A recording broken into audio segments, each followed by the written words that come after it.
You can see where our personalities, right? We're a balance for each other. It'll be perfect.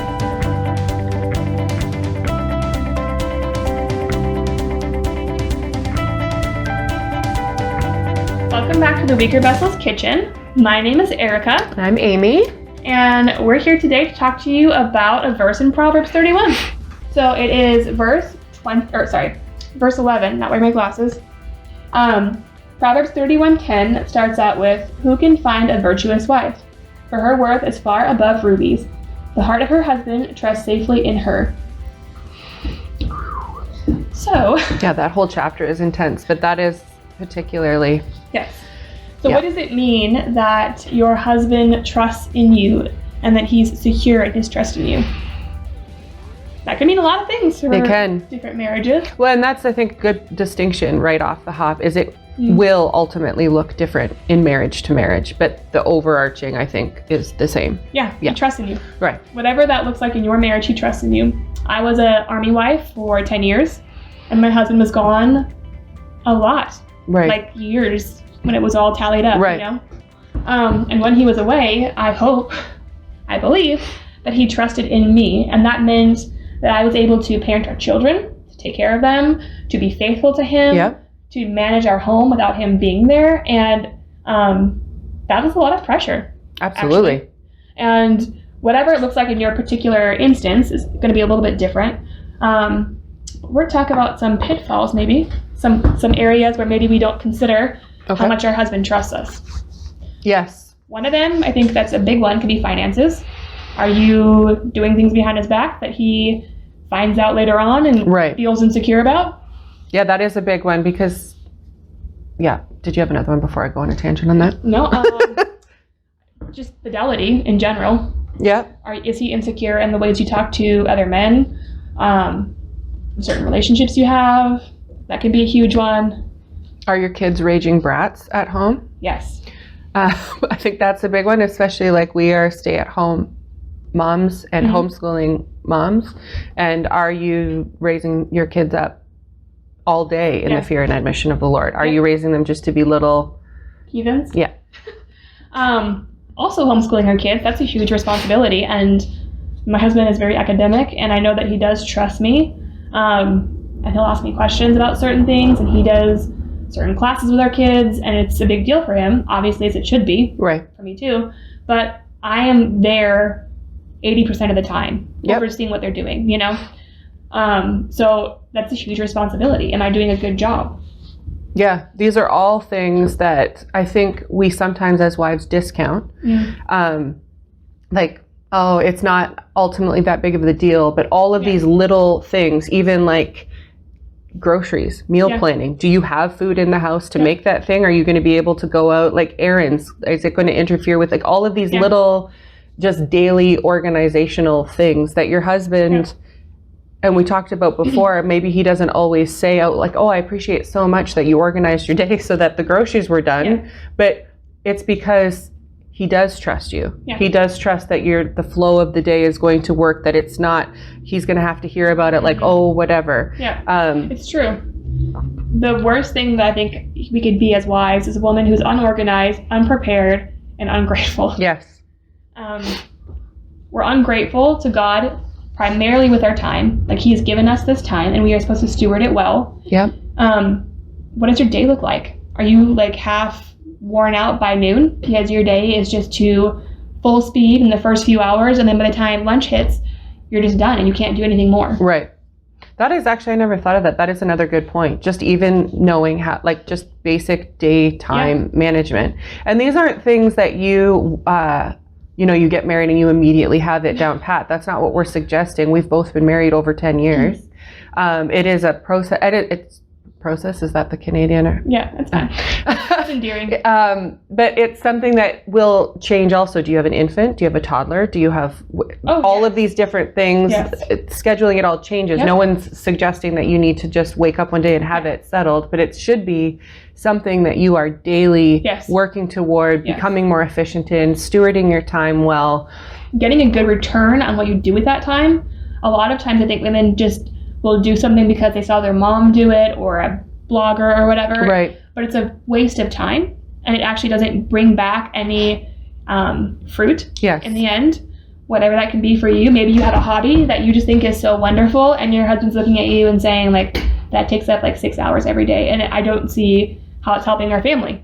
Right. So maybe you have to just be honest with yourself and say, what are the fruits that I'm gleaning at the end of the day? That's actually a good point, because it's not necessarily saying that your cross-stitch project isn't a beautiful handicraft to do. Yeah. We would also encourage you to be doing those things as Yes. well.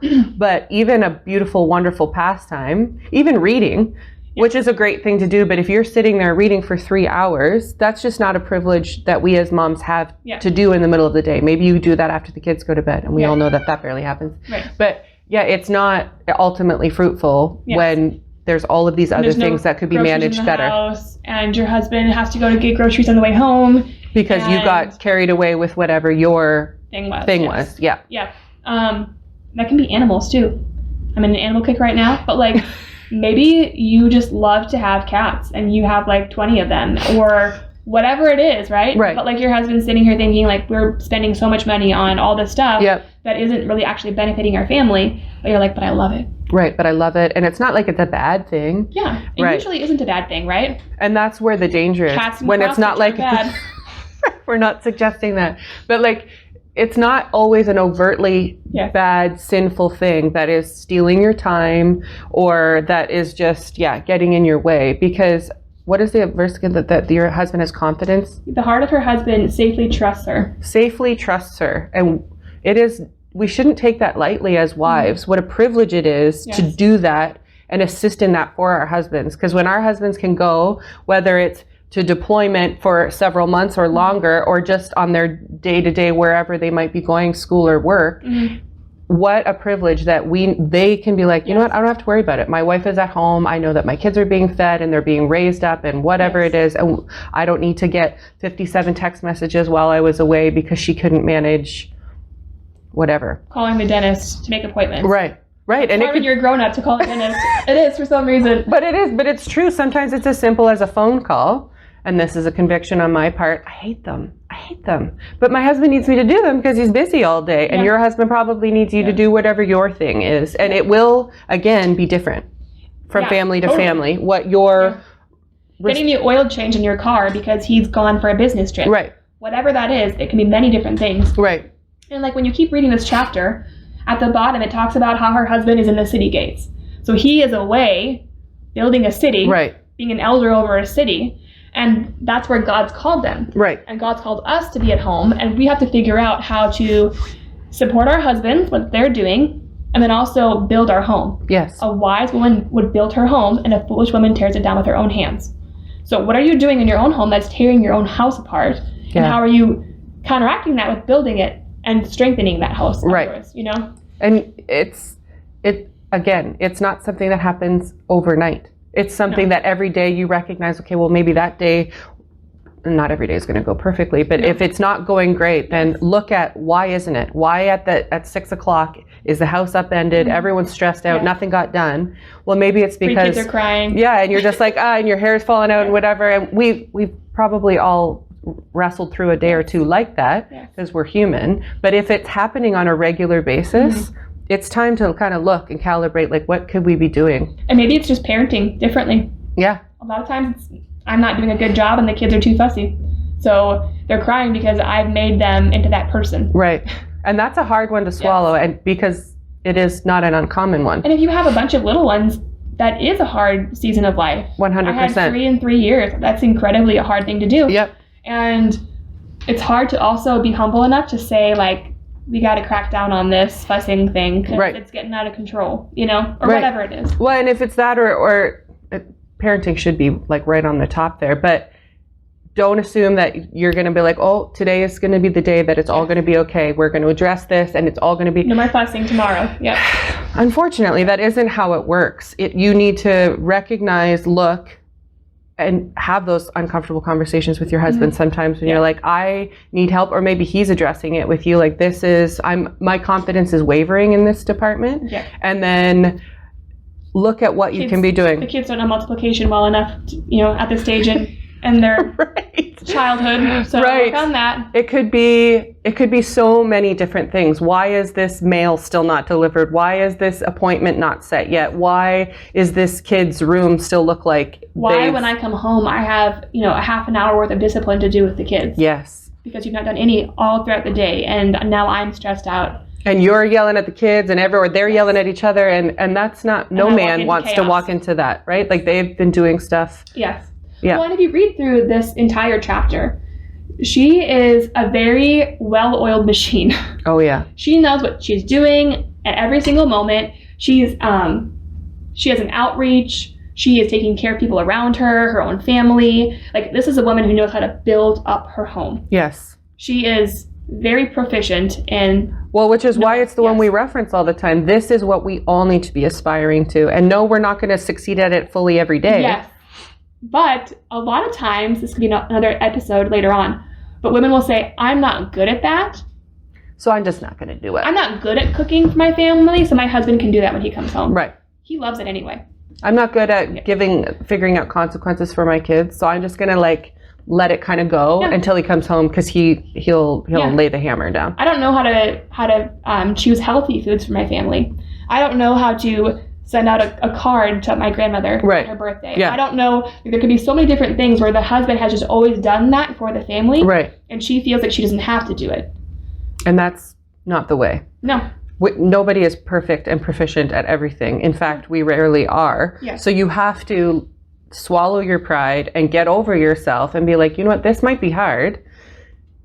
And then you kind of figure out how to do it, and you're like, oh, it's actually, it's not as hard as I thought. Yeah. And life stages and all of those things change, but you can't just sit in and be like, well, I don't really know how to cook, and that's fine. I don't need to do that anymore. I know so many wonderful women who adjust as life requires them to do that, right? Yes. So like, the job is lost, and I can now coupon or learn how to buy in bulk and figure out better prices. And like, life will change, like you said.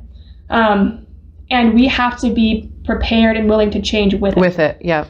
Being an adaptable woman is a very important skill, because it happens. And it can happen on a dime sometimes. Yes. Like, your husband could come home and be like, by the way, we're moving to a different country. Yeah, we're moving, or I lost my job, or a diagnosis, or it could be a many number of things, whether directly in your home or even around you, where you're like, the environment around me just isn't what it was. Yeah. And you can't fall apart. It's not an option. It's not. You have to be a strong woman.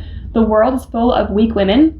We are supposed to be strong. We are the weaker vessel for our husbands, but we are supposed to be strong and godly women. You should, this is just a little tip at the end here, find something that you can grow in, whether it's sewing, canning, big jugs of sourdough, whatever it is, right? Like, find something that you think is ridiculous that you can never do, and learn to do it. Yeah. We have YouTube, y'all. Yeah, it's true. There's no excuses anymore. Excuse. Like, you can literally from your phone figure out how to do just about anything. Yeah. Anything. And then be willing to be bad at it a few times. And I'm definitely speaking to myself here, because my immediate inclination is to be like, that feels too hard, or too scary, or too outside of my comfort zone, or whatever. But you're just going to end up at the end of your life super miserable that you didn't try. Your family's going to suffer as a result, and you're not being obedient to what God is asking you to do, which should be the number one reason why you're plugging ahead at it. Right. So however you build, you must build. Yeah. Build your skills, build your home, build your husband up, build your kids up. Right. Like, we must be building in every area, and there's no excuse for us not to. And it doesn't have to be something like you hate. It might be, but like, it could sometimes cooking is something that people hate, actually. So find something that, like, maybe initially, like, you don't have to set your bar to like the most difficult thing to start. Yes. But be willing to get to that point. What do you love to eat? If you love to eat it, there's an incentive to make it, usually. Well, and that was me with bread. Yeah. I'm getting more confident in the kitchen, but that's because I'm continuing to be in there. Yeah. But that was not at all my safety zone.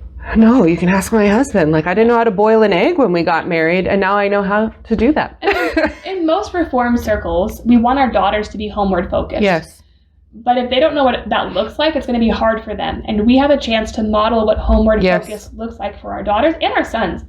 I want my son to marry a woman like that. I don't want him to marry someone who is, career focused and is always outside of her home. Right, and everything's always a frozen meal, and there's no joy or love or laughter. Yeah. And that is a big one for our husband.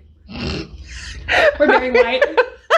But that is such a good point. Like, keep a smile on your face while you're trying a new skill.